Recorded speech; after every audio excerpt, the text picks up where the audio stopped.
दोस्तों, क्या आप जानते हैं एलिवेटर ब्लैक बॉक्स क्या होता है?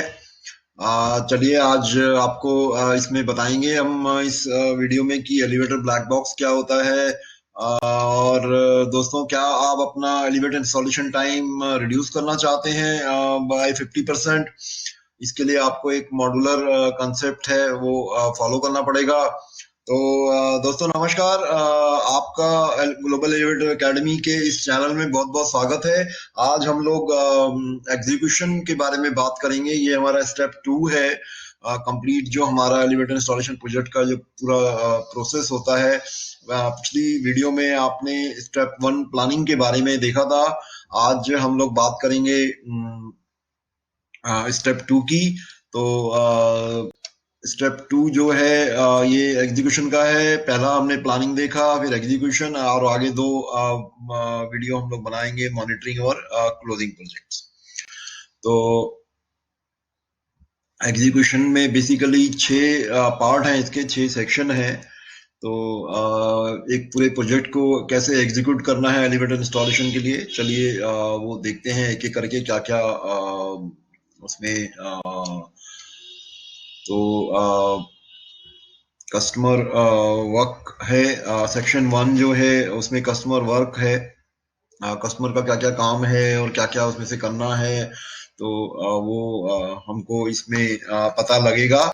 अब सवाल ये है कि इसको हम लोग कैसे करेंगे। तो हमारे साथ बने रहें। हम आपको एक चेकलिस्ट दिखाएंगे इस वीडियो के एंड में, जो कि आप यूज कर सकते हैं अपने प्रोजेक्ट में। और उस चेकलिस्ट से जो है आपको बहुत बेनिफिट होगा। कोई भी आदमी, आपके इंजीनियर आपके गलती नहीं करेंगे साइट को चेक करने के लिए, कस्टमर के काम को चेक करने के लिए। जो चेकलिस्ट है उसके कुछ खास जो बातें हैं कि वो बिल्कुल सिंपल होनी चाहिए, क्लियर होनी चाहिए, और वो कैटेगरी वाइज बनी होनी चाहिए, और बहुत सिंपल होनी चाहिए यूज करने के लिए। तो देखते हैं आगे इसके बारे में बात करेंगे अभी। तो जो सेक्शन 1 है कस्टमर वर्क का, उसमें सबसे पहले सेटिस्फेक्शन वो बताया मैंने कि चेकलिस्ट यूज करनी है उसके लिए। और दूसरा आपको करना है हैजार्ड एंड रिस्क एनालिसिस, कि कोई एक्सीडेंट होने के चांस तो नहीं है, साइट सेफ है काम करने के लिए, अगर कोई पोटेंशियल रिस्क है तो उसको रिमूव करना है। तो ये सब आपने देखना है। Civil and electrical work customer का आप जब चेकलिस्ट यूज करेंगे तो उससे आपको मालूम पड़ेगा क्या क्या पेंडिंग है, तो आप कस्टमर को ब्रीफ कर सकते हैं, फॉलो अप कर सकते हैं कस्टमर के साथ रेगुलर। और फिर आप डिसाइड करेंगे इस चेकलिस्ट के बाद, इंस्पेक्शन के बाद, कि साइट जो है वो रेडी है काम शुरू करने के लिए या नहीं है। तो जैसा मैंने कहा कि चेकलिस्ट आपने बनानी है, उसमें ये एक कैटेगरी वाइज उसको डिवाइड कर लें। कैटेगरी बहुत टाइप की हो सकती है। कैटेगरी एक तो ये हो सकती है कि बिफोर इंस्टॉलेशन से पहले कौन से काम होने हैं, इंस्टॉलेशन के दौरान कौन से होने हैं, और इंस्टॉलेशन जब खत्म होती है तब कस्टमर ने क्या क्या करना है। तो ऐसा एक चेकलिस्ट हो सकती है। दूसरी तरह से कैटेगरी ये हो सकती है कि सिविल और इलेक्ट्रिकल की कैटेगरी हम लोग अलग अलग बना लें। तो ये चेकलिस्ट अभी हम आपको वीडियो के एंड में दिखाएंगे कि कैसी आप बना सकते हैं। एक सैंपल दिखाएंगे, आप अपने हिसाब से फिर उसको बना सकते हैं। दूसरा जो मेन इसका सेक्शन है वो है मैकेनिकल वर्क। मैकेनिकल वर्क आप सब लोग करते ही हैं, आपको बहुत सारा मालूम है, तो मुझे नहीं इसमें कोई बहुत ज्यादा कुछ कहने की जरूरत है। बट फिर भी दो तीन चीजें बहुत इंपॉर्टेंट हैं जो हम इसके बारे में बात करना चाहेंगे। मैकेनिकल जो काम है उसकी सबसे इम्पोर्टेंट बात यह है कि उसमें कोई सीक्वेंस आप एक बना लें अपनी कंपनी के हिसाब से, अपनी काम करने के तरीके के हिसाब से, और कोशिश करें कि जितने भी लोग हैं कंपनी में वो सारे उस सीक्वेंस को फॉलो करें। पहले क्या करना है, ये क्या ऐसा बहुत लोग बोलते हैं कि ऐसा पॉसिबल नहीं है, सामान पूरा नहीं होता साइट पे, तो हमें उसके हिसाब से वेरी करनी पड़ती है। वो सही बात है, अगर साइट पे सामान नहीं है पूरा तो आप अपनी सीक्वेंस को थोड़ा अल्टर करेंगे, बदलेंगे। बट एक सीक्वेंस तो बनाइए ना, अगर सीक्वेंस बनेगी नहीं तो फॉलो करने का भी कोई चांस नहीं है। तो सीक्वेंस बनाइए, जितने भी लोग हैं उनको बताइए, सिखाइए, ट्रेन कीजिए, और कोशिश कीजिए कि सामान जाए उस सीक्वेंस के हिसाब से। अगर आप सीक्वेंस बना लेंगे तो जो सामान भेजने वाले जो टीम है वो भी, उसको भी मालूम पड़ेगा कि अब मुझे ये सामान भेजना है, मुझे ये सामान पहले देना है, ये सामान बाद में देना है। और कुछ कंपनी में तो अच्छा है, सीक्वेंस बन जाएगी तो एक साथ ही जाता है सारा सामान, अच्छी कंपनी में, बड़ी कंपनी में। और बाकी जो एसएमई कंपनी है, स्मॉल एंड मीडियम एंटरप्राइजेज जो कंपनी है, वो भी आजकल कोशिश कर रही है कि सामान एक साथ भेजें। तो अगर इस प्रैक्टिस को आप करेंगे तो इसमें आपको फायदा ही होगा। एक तो काम जल्दी होता है, फास्टर होता है, और मॉनिटरिंग करना बड़ा इजी हो जाता है, आपको पता है कि अब ये है। और दूसरा सबसे बड़ा इंपॉर्टेंट जो फायदा होता है वो ये होता है कि बहुत सारे जो डायरेक्टर हैं, जो इंस्टॉलेशन टीम है या कॉन्ट्रैक्टर्स हैं, हमेशा उनके दिमाग में या वो पूछते रहते हैं कि अब क्या करना है, नेक्स्ट क्या करना है, नेक्स्ट एक्टिविटी क्या करनी है। तो वो एक झंझट खत्म हो जाता है अगर एक सीक्वेंस बना के आपने उनको दे दिया, और वो सीक्वेंस वर्क शेड्यूल के हिसाब से ही बनाए, तो वो उनको मालूम पड़ेगा कि भाई ये एक्टिविटी करनी है, ये एक्टिविटी करनी है, ये एक्टिविटी करनी है, ये एक्टिविटी करनी है। तो सीक्वेंस को वर्क शेड्यूल में फॉलो करें। तो अब देखते हैं कि मैकेनिकल वर्क में क्या क्या एक्टिविटी होती है। बेसिकली स्कैफोल्डिंग से शुरू होती है। ये स्कैफोल्डिंग बेसिकली कस्टमर का काम है, बट मैकेनिकल काम करने से पहले चाहिए, तो इसलिए यहाँ लिखा है ये। तो चाहे तो आप स्कैफोल्डिंग को कस्टमर वर्क में ले जा सकते हैं, वहां पर जो चेकलिस्ट है उसके अंदर स्कैफोल्डिंग है। बट बहुत सारी कंपनीज में स्कैफोल्डिंग आजकल अपने आप ही करते हैं लोग, एलिवेटर कंपनी वाले, तो इसलिए ये यहाँ लिखा है हमने। उसके बाद आपने टेम्पलेट करना है। आजकल कुछ फैशन हो गया लोगों में कि टेम्पलेट नहीं लगाते हैं। टेम्पलेट नहीं लगाते कोई बात नहीं, बट टेम्पलेट का जो मेन मकसद है वो पूरा होना चाहिए। टेम्पलेट का जो मेन पर्पस है वो एक प्लम चार्ट बनाना है। तो अगर आप स्मार्ट हैं, आपको काम करना आता है, आप एक्सपर्ट हैं, तो एक टेम्पलेट जैसा कुछ अरेंजमेंट कर सकते हैं। कई लोग टेम्पलेट नहीं बनाते हैं, वो ऊपर जो लिफ्ट का जो टॉप पे रूफ है, छत है, उसके अंदर ही अरेंजमेंट करते हैं कुछ ड्रिल करके या हिल्टी से करके, ब्रैकेट कोई लगा के। तो वो भी ठीक है, वो एक तरह का टेम्पलेट ही है। बेसिक आइडिया ये है कि प्लम चार्ट करना है और प्रॉपर तरीके से शाफ्ट की मेजरमेंट करनी है, जिससे ये पता लगे कि शाफ्ट जो है में ड्राइंग में कोई गैप तो नहीं है, कोई डिफरेंस तो नहीं है डायमेंशंस में। और जब प्लम चार्ट आपका हो जाए, उसको फाइनल करके अपने अप्रूवल लेके काम शुरू करना है। उसके बाद मार्किंग करनी है लिफ्ट शाफ्ट मशीन रूम में, जहां जहां कटआउट होने हैं कुछ, वो अगर कुछ सेंटर लाइंस मार्क करनी है वो कर लीजिए। प्री असेंबली बहुत जरूरी है, जो बहुत सारे लोग मिस कर देते हैं। तो ये आपकी एक्टिविटी एक ऐसी है कि जो आपको हेल्प करेगी काम को जल्दी करने में। तो जितना सामान आप बाहर लिफ्ट के बाहर प्री असेंबल कर सकते हैं वो कर लीजिए। उसमें डोर हो सकते हैं, उसमें ब्रैकेट हो सकते हैं, उसमें गाइड क्लिप असेंबल कर सकते हैं आप बोल्ट के साथ, हार्डवेयर निकाल सकते हैं, कार फ्रेम देख सकते हैं असेंबल करना। फिलर वेट में तो कुछ नहीं करना है असेंबली में, बट और केबिन में आप पैनल को असेंबली कर सकते हैं। सामान सब एक जगह रख सकते हैं, एक एक जगह लगाने वाला। तो ऐसा देख सकते हैं सारा। उसके बाद कार, सॉरी, उसके बाद आप फास्टनर लगाएंगे ड्रिलिंग करके। उसके बाद ब्रैकेट्स लगाएंगे, गाइड होस्टिंग करनी है, गाइड अलाइनमेंट करनी है, पिट बफर्स करने हैं। तो ये आपको मालूम ही है। सीक्वेंस को आप थोड़ा बहुत चेंज कर सकते हैं अपनी जरूरत के हिसाब से। तो ये मैकेनिकल वर्क के बाद, मैकेनिकल वर्क अभी चल रहा है तो उसमें कार फ्रेम डालना है आपने, काउंटरवेट फ्रेम लगाना है, मशीन होस्टिंग करनी है, मशीन अलाइनमेंट करनी है, ओएसजी और पिट पुली यहाँ लगाना है आपने। फिलर वेट्स डालने हैं थोड़े पार्ट में, सारे तो नहीं डालेंगे अभी, बट कुछ आप डालते ही हैं, आपको मालूम ही है। रोपिंग करनी है, मेन ओएसजी लैंडिंग डोर लगाना है, सिल लगानी है, तो अब सिल लगा लीजिए। फिर इसके हेडर और पैनल अपने रिक्वायरमेंट के हिसाब से, आपकी कंपनी के प्रोसेस के हिसाब से, जैसे आपके सुपरवाइजर और टीम लीडर गाइड करें उसके हिसाब से आप करो ये काम। उसके बाद प्लेटफॉर्म लगाना है, कार केबिन आपने असेंबल करना है, फिलर वेट डालने हैं अगर जरूरत पड़ेगी तो आपको, और कार डोर वगैरह लगाना है, कार डोर पैनल आप लगा लीजिए। और फिर डोर सेंसर हो गया, कंट्रोलर ड्राइव और एआरडी जगह पे फिक्स कर दीजिए। ट्रफ लगानी है, वायरिंग जिस पे करते हैं, चैनल जो वायरिंग के चैनल होते हैं, लिमिट स्विचेस, कैम्स। और फिर आप एलओपी सीओपी और बाकी जो फिक्चर्स हैं, फिक्चर्स बोलते हैं सारे, LOP COP, alarm, emergency light, cabin के अंदर लाइट, और फैन, ब्लोअर, तो जितनी भी चीजें हैं ये सब फिक्सचर्स कहलाती हैं। फायरमैन स्विच हो गया बाहर अगर आपने लगाना है तो। और मैकेनिकल वर्क की कंटिन्यूटी में देखेंगे लिफ्ट शाफ्ट में एसेसरीज लगानी है कोई आपने वो लगा लीजिए, और कार टॉप पे लगानी है एसेसरीज वो लगा दीजिए। रोटेंशन एक बार चेक कर लीजिए, गियर ऑयल डालना है तो वो डाल दीजिए। तो मोटा मोटा ये मैकेनिकल का हो गया। कोई पॉइंट छूट गए हैं तो वो आप लिख लीजिएगा, क्योंकि टाइम कम था, वीडियो बहुत लंबा हो रहा था, तो इसलिए ये हमने यहीं इसको एंड किया है मैकेनिकल वर्क को। तो अगर कुछ आपको याद आता है, कुछ चीज रह गई हो तो, बहुत सारी चीजें छोटी छोटी इसमें नहीं मेंशन है, जैसे काउंटरवेट गार्ड है नीचे, और वो देख लीजिएगा। वो सब चीजें आप समझदार हैं और लगा सकते हैं। अब इलेक्ट्रिकल वर्क है सेक्शन 3 में, तो वो देख लेते हैं उसमें क्या क्या एक्टिविटी आपको करनी है। इलेक्ट्रिकल वर्क में जो है अगेन वही बात जो हमने मैकेनिकल के टाइम बोली थी, इसमें भी एक सीक्वेंस बना लें जिससे कि काम जल्दी होता है और ये बात खत्म हो जाती है कि अब क्या करूं अब क्या करूं। तो इलेक्ट्रिकल वर्क में आपको मालूम ही है शाफ्ट इंफॉर्मेशन सिस्टम लगाना है। अगर किसी को और जानकारी चाहिए इसके ऊपर तो नीचे कमेंट्स में हमें लिखें, हम उनको बताएंगे। और कार्ट ऑफ एसेसरीज लगानी है, शाफ्ट वायरिंग करनी है, मोटर वायरिंग करनी है, कनेक्शंस करने हैं ऊपर मशीन रूम में, अगर मशीन रूम है, कंट्रोलर में एमआरएल है तो नीचे टॉप फ्लोर पे जहाँ भी कंट्रोलर आपने लगाया है। उसके बाद पावर को चेक कर लें, एमसीबी एलसीबी नॉर्मली ये कस्टमर करता है तो वहां भी लिख सकते हैं, बट हमने क्योंकि इलेक्ट्रिकल वर्क के साथ इसको याद कराने के लिए आपको यहाँ लिख दिया है।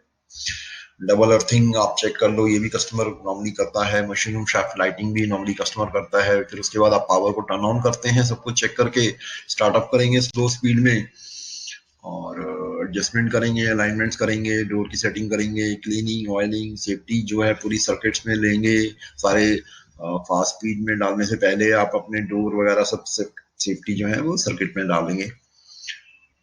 फास्ट स्पीड में रनिंग करना है, उसके बाद बैलेंसिंग करनी है, पैरामीटर सेटिंग करनी है, लेवलिंग आपने करना है, कोई राइट जर्क में है तो वो सब आपने सेटिंग करनी है, उसकी ऑपरेशन सर्किट आपने सब चेक करने हैं।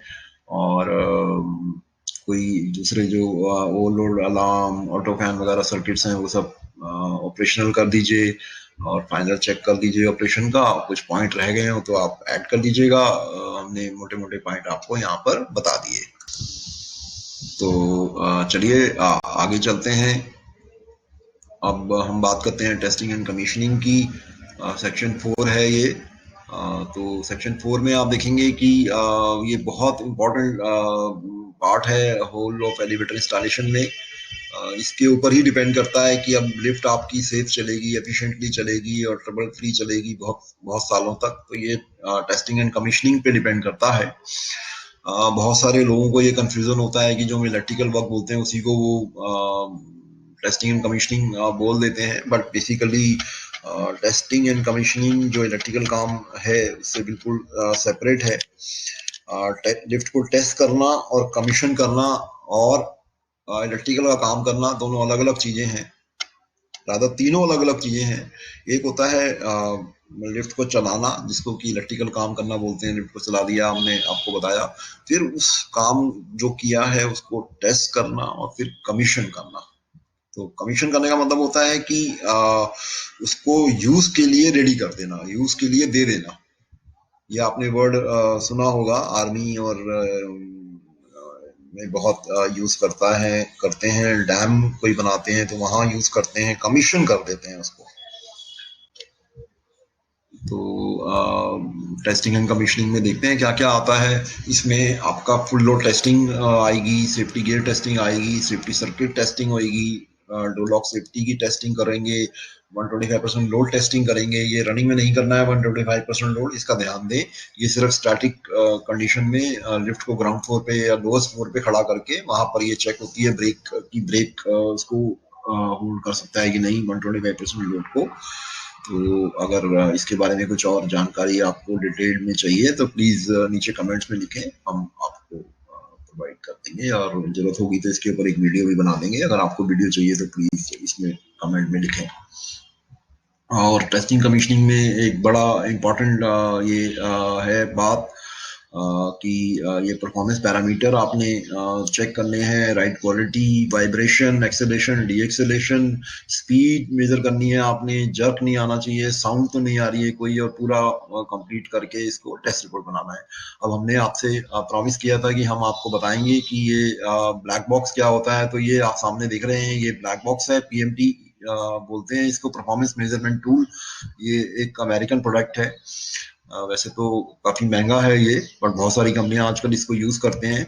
और इसको यूज कैसे करते हैं, पूरा इसका एक प्रोसेस है, बहुत अच्छे तरीके से ये सारी मेजरमेंट दे देता है, स्पीड की, वाइब्रेशन की, एक्सेलेरेशन, डी एक्सेलेरेशन, पूरा मतलब राइड क्वालिटी का पूरा मेजरमेंट करके आपको ये दे देगा। और आपको उससे ये भी मालूम पड़ेगा कि कहाँ पर जर्क आ रहा है, कोई रेल अलाइनमेंट सही नहीं है, कहीं पर वाइब्रेशन है, गाड़ी हल्की सी लिफ्ट जो है मूव कर रही है, थोड़ी बहुत स्वे कर रही है, हिल रही है, नॉइस कहाँ आ रही है, तो वो सब आपको ये मेजर करके दे देगा। तो अगर किसी को पीएमटी के बारे में और डिटेल्ड जानकारी चाहिए तो हम डिस्क्रिप्शन में नीचे यहाँ लिंक दे देंगे, और वहां जाके वो इसके बारे में और डिटेल में आप जानकारी ले सकते हैं। हमारी वेबसाइट पे जाके इसके बारे में और जानकारी आप ले सकते हैं।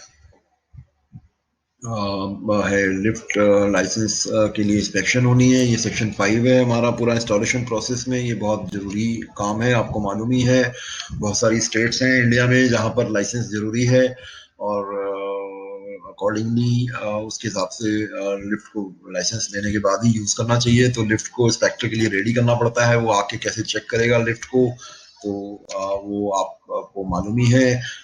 लिफ्ट को रेडी करना है, फिर इंस्पेक्शन होगी, अगर इंस्पेक्टर ने कोई पॉइंट दिए हैं तो वो क्लियर करने हैं आपको। सबसे बड़ा इंपॉर्टेंट इसमें ये है कि लिफ्ट को रेडी करना है, और जब इंस्पेक्टर आता है तो उसको वो लिफ्ट चेक करानी है। तो इंस्पेक्टर क्या क्या पॉइंट चेक करता है, ये जो वहाँ पर साइट पे जो भी उस समय इंजीनियर या टेक्नीशियन है उसको मालूम होना चाहिए। तो अगर आपको इसके बारे में कुछ विशेष जानकारी चाहिए तो ये हमें नीचे कमेंट्स में लिखें। बहुत सारे लोगों को हमने देखा है कि जब ऐसा कुछ होता है तो वो कहते हैं सर हमसे नहीं, हम लिफ्ट चला लेते हैं बट हम चेक नहीं करा सकते इंस्पेक्टर को।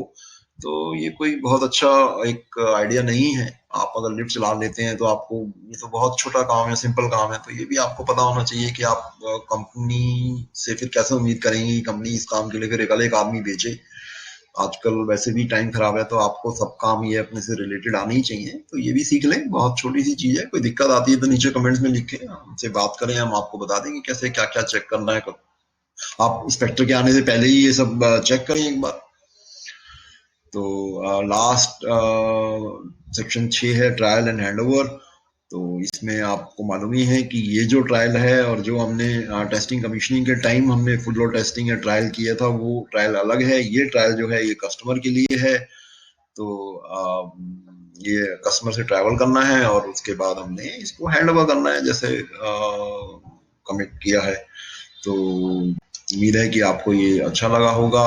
और अब रिकैप कर लेते हैं पूरे सारे पॉइंट्स का। तो आपने देखा ही है कि हमने 6 स्टेप्स को डिस्कस किया हमने यहाँ पर, और उनको डिस्कस करके हमने सारा क्लैरिफाई किया है। किसी भी पॉइंट के ऊपर आपको कोई दिक्कत हो तो हमसे बात करें। हमने आपसे प्रॉमिस किया था कि आपको एक चेकलिस्ट दिखाएंगे कस्टमर स्कोप ऑफ वर्क।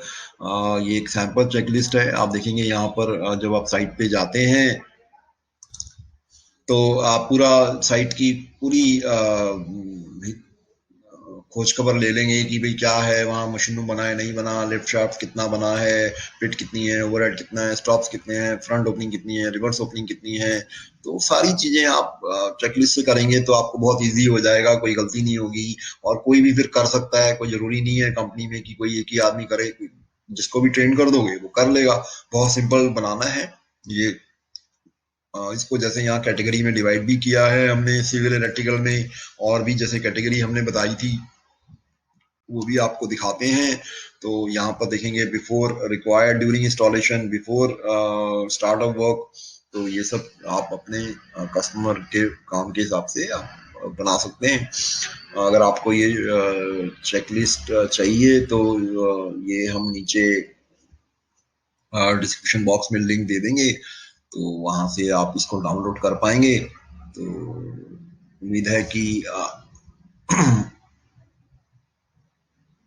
आपको ये अच्छा लगा होगा।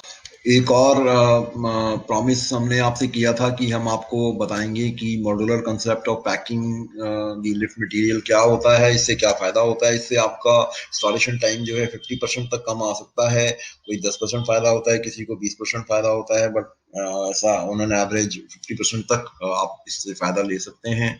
अब ये कंसेप्ट है क्या, आपको पता होगा कि अभी भी काफी कंपनी में या पहले टाइम में जो मटेरियल था वो पैक करके ऐसी बस बॉक्सेस में भेज देते थे।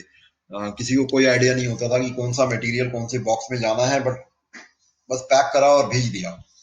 इवन बड़ी बड़ी कंपनी में भी ऐसे ही होता था, बट अब जब से मॉड्यूलर कंसेप्ट आया है तो आपने देखा है कि बड़ी बड़ी कंपनियां हैं, कुछ छोटी स्टैंडर्ड और कंपनियां वो 7 से 10 दिन में अपनी इंस्टॉलेशन पूरी कर रही हैं। तो मेरे ख्याल से हम लोग जो स्मॉल एंड मीडियम एंटरप्राइजेज हैं कंपनी वाले, वो भी इसको ट्राई करें, सोचें इसके बारे में, सोचना शुरू करें। और ये प्रोसेस ये है कि जब आप साइट पे काम शुरू करेंगे तो सारे बॉक्सेस नहीं खोलेंगे। कोई ऐसा जरूरी नहीं है कि मटेरियल को चेक करना है। ये फैक्ट्री से है या सामान भेजने वाला इंश्योर करेगा कि सारा सामान अच्छे तरीके से 100 तरीके से आया है।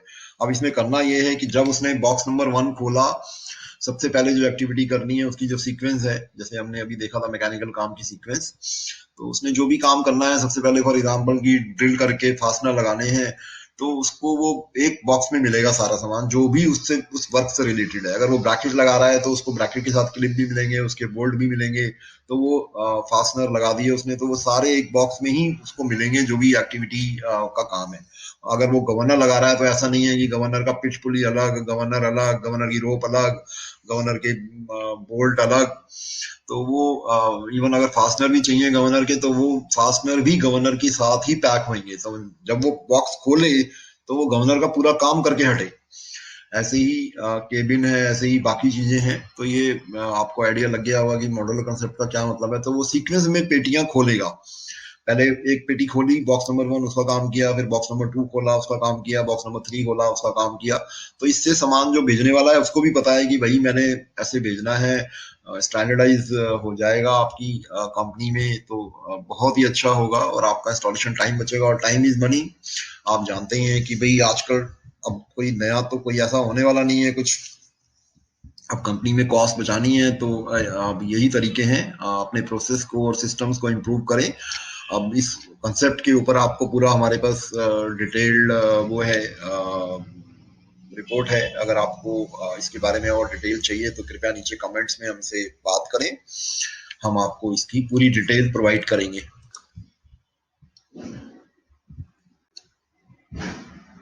तो अब क्लोज करने से पहले हम लोग रिकैप कर लेते हैं कि हमने क्या क्या इसमें देखा। इस वाले पार्ट में हमने कस्टमर स्कोप ऑफ वर्क देखा, क्या क्या होना है, मैकेनिकल के बारे में बात किया, इलेक्ट्रिकल वर्क के बारे में बात किया, टेस्टिंग कमीशनिंग के बारे में बात किया, हमने लिफ्ट लाइसेंस इंस्पेक्शन के बारे में बात किया, और फिर ट्रायल एंड हैंडओवर। ये 6 स्टेप्स हैं। आप अपनी कंपनी के हिसाब से स्टेप्स कम या ज्यादा कर सकते हैं, ऐसा कोई बहुत ज्यादा इसमें प्रॉब्लम नहीं है। बट बात है कि कंसेप्ट को समझने की, लॉजिक को समझने की। तो उम्मीद है कि आपको क्लियर हो गया होगा। कोई भी डाउट हो तो नीचे कमेंट्स में ना लिखना ना भूलें। अगर आप चाहते हैं कि आपको ये आता है सब, आपने समझ लिया अच्छी तरीके से, तो इसके ऊपर एक स्किल टेस्ट भी है। अगर आप स्किल टेस्ट देना चाहते हैं तो हमसे संपर्क करें। और अगर आप चाहते हैं कि आपकी स्किल्स को सर्टिफाई कर दिया जाए तो आप स्किल टेस्ट देते हैं तो आप पास हो जाएंगे, तो ऐसा एक सर्टिफिकेट भी आपको मिल सकता है जो कि आपके आने वाले समय में बहुत काम आएगा। आगे जो कंपनी में ये जो होगा वो स्किल के ऊपर ही होगा। एक्सपीरियंस तो है बट स्किल बहुत जरूरी है, नॉलेज बहुत जरूरी है। तो ये हमारे कुछ और मॉड्यूल्स हैं, ट्रेनिंग मॉड्यूल्स, जिनके बारे में पहले भी हमने आपको बताया है। तो देख लीजिएगा इनको। कुछ इंफॉर्मेशन चाहिए तो हमसे संपर्क कीजिए, कॉन्टैक्ट कीजिए हमसे। नंबर हमारा नीचे यहाँ दिया हुआ है। अगर आपको स्टैंडर्ड मॉड्यूल सूट नहीं कर रहे हैं तो आपके लिए कस्टमाइज मॉड्यूल हम लोग बना सकते हैं। तो चलिए, thank you for your time, आपने बहुत टाइम दिया हमको आज, और उम्मीद है कि आपको ये पसंद आई होगी इन्फॉर्मेशन। अगर पसंद आई है तो वीडियो को लाइक कर दें और वीडियो को सब्सक्राइब कर दें हमारे चैनल को, और अपने दोस्तों के साथ शेयर करना ना भूलें। अपने दोस्तों की भी मदद करें, जिनको ऐसी इन्फॉर्मेशन किसी को चाहिए हो तो अपने दोस्तों को शेयर करें। अब लॉकडाउन ऑलमोस्ट खत्म है, सब लोग अपने अपने काम पे आ रहे होंगे वापस, तो अपना ध्यान रखें, कोविड प्रोटोकॉल जो है उनको फॉलो करें, और सेफ्टी से काम करें, सावधानी से काम करें। तो चलिए, bye bye, thank you, take care.